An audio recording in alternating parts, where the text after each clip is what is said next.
और एक बाबा साहब का नाम लेने पर एक बच्चे को गोली से भून दिया गया। आज तक आपके पास जवाब नहीं है, जवाब नहीं दे पा रहे हैं इस जिले के कप्तान और डीएम। लेकिन अगर हमें जवाब नहीं मिलेगा तो आने वाली 8 तारीख को प्रदेश अध्यक्ष जी पूरे उत्तर प्रदेश के अंदर हम मुख्यालयों पर धरना देंगे। आने वाली 8 मार्च को पूरे उत्तर प्रदेश के मुख्यालयों पर धरना दिया जाएगा कि सोमेश भाई को क्या न्याय मिलेगा या नहीं मिलेगा। अगर 8 तारीख तक भी उत्तर प्रदेश के मुख्यालयों पर ज्ञापन देने के बावजूद, धरना देने के बावजूद अगर न्याय नहीं मिलता है तो फिर आने वाली 17 मार्च को इस उत्तर प्रदेश की सबसे बड़ी महापंचायत इस गांव में होगी। ये अपने कानों में बहुजन समाज के लिए डाल लो और तैयार रहो इस अन्याय और तानाशाही के खिलाफ। और मैं आपका भाई एक संविधान को हाथ में लेकर मैं आपसे वादा करके जा रहा हूं और मैं आपसे यह भी बताना चाहता हूं कि त्याग और बलिदान से ही क्रांति आती है।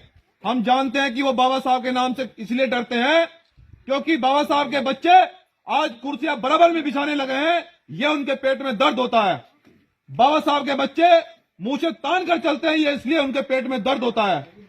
लेकिन मैं उनसे कहना चाहता हूं कि इस दर्द को और बढ़ा ले, ये बाबा साहब के बच्चे अब झुकेंगे नहीं। क्योंकि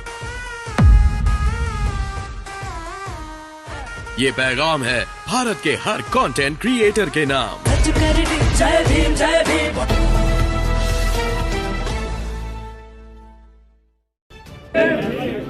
सम्मानित बहुजन समाज के लोगों, आज हम सभी लोग अपने परिवार से मिलने के लिए आए हैं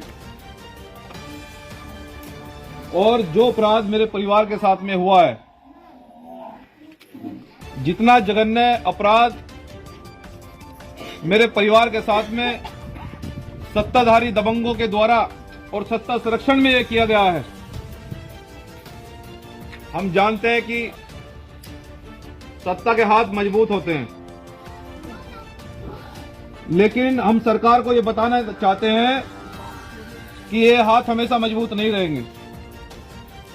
ये जो मजलूम लोग हैं, ये जो कमजोर लोग हैं, इनके हाथ भी एक दिन मजबूत होंगे, याद रखना। और जो अपराध इस गांव में हुआ है, यह अपराध कभी आजादी से पहले भी नहीं हुआ कि बाबा साहब डॉक्टर अंबेडकर का नाम लेने पर, जो देश के संविधान के निर्माता हैं, देश के संविधान निर्माता का नाम लेने पर, उनका बोर्ड लगाने पर प्रशासन की मौजूदगी में उस भाई को गोली से भून दिया गया।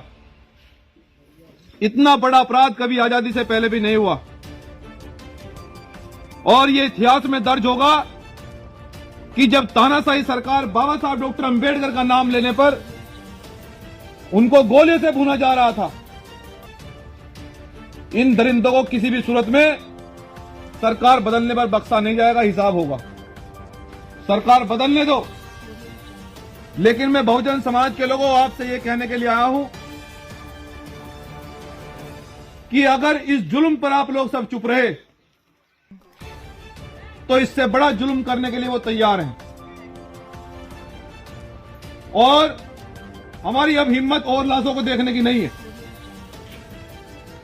हम बाबा साहब के बहुत स्वाभिमानी बेटे हैं कि सरकार किसी की रहे हमें फर्क नहीं पड़ता। हम आज भी संविधान लेकर पहुंचे हैं, कल भी संविधान लेकर पहुंचेंगे। लेकिन जहां भी अन्याय होगा हम किसी भी सूरत में चुप नहीं रहेंगे, चाहे सरकार किसी की भी हो। यहां लोकतंत्र के बाद उससे भी बड़ा जनतंत्र है।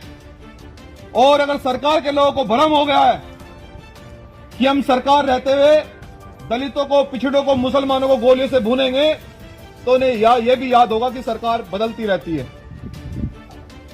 और यहां का प्रशासन, मैं 10 मिनट से प्रशासन के लोगों से बात कर रहा हूं, सब लोग गूंगे बहरे की तरह हाँ जी हूं जी कर रहे हैं। मैं प्रशासन के लोगों से बताना चाहता हूं कि हम संविधान को मानते हैं और आप एक संवैधानिक कुर्सी पर बैठे हैं और एक बाबा साहब का नाम लेने पर एक बच्चे को गोली से भून दिया गया। आज तक आपके पास जवाब नहीं है, जवाब नहीं दे पा रहे हैं इस जिले के कप्तान और डीएम। लेकिन अगर हमें जवाब नहीं मिलेगा तो आने वाली 8 तारीख को प्रदेश अध्यक्ष जी पूरे उत्तर प्रदेश के अंदर हम मुख्यालयों पर धरना देंगे। आने वाली 8 मार्च को पूरे उत्तर प्रदेश के मुख्यालयों पर धरना दिया जाएगा कि सोमेश भाई को क्या न्याय मिलेगा या नहीं मिलेगा। अगर 8 तारीख तक भी उत्तर प्रदेश के मुख्यालयों पर ज्ञापन देने के बावजूद, धरना देने के बावजूद अगर न्याय नहीं मिलता है तो फिर आने वाली 17 मार्च को इस उत्तर प्रदेश की सबसे बड़ी महापंचायत इस गांव में होगी।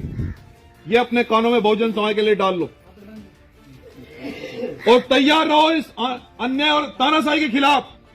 और मैं आपका भाई एक संविधान को हाथ में लेकर मैं आपसे वादा करके जा रहा हूं और मैं आपसे यह भी बताना चाहता हूं कि त्याग और बलिदान से ही क्रांति आती है। हम जानते हैं कि वो बाबा साहब के नाम से इसलिए डरते हैं क्योंकि बाबा साहब के बच्चे आज कुर्सियां बराबर में बिछाने लगे हैं, ये उनके पेट में दर्द होता है। बाबा साहब के बच्चे मुंह से तान कर चलते हैं, ये इसलिए उनके पेट में दर्द होता है। लेकिन मैं उनसे कहना चाहता हूं कि इस दर्द को और बढ़ा ले। ये बाबा साहब के बच्चे अब झुकेंगे नहीं क्योंकि ये अब पड़ेगी। अगर नहीं बिछाओगे तो हम कुर्सी पलटना जानते हैं, ये याद रखे सरकार।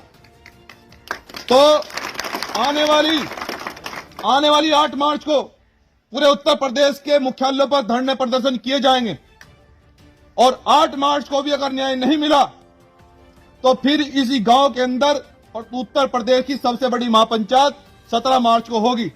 और मैं आपको बहुजन समाज के लोगों ये कह के जा रहा हूं, आपका बेटा, आपका भाई, कि उत्तर प्रदेश का सबसे बड़ा बोर्ड इस गांव में बाबा साहब डॉक्टर अंबेडकर के उसी पार्क में भीम आर्मी जय हिंद संगठन लाने का काम करेगा। मैं वादा करके जा रहा हूं। मैं अपनी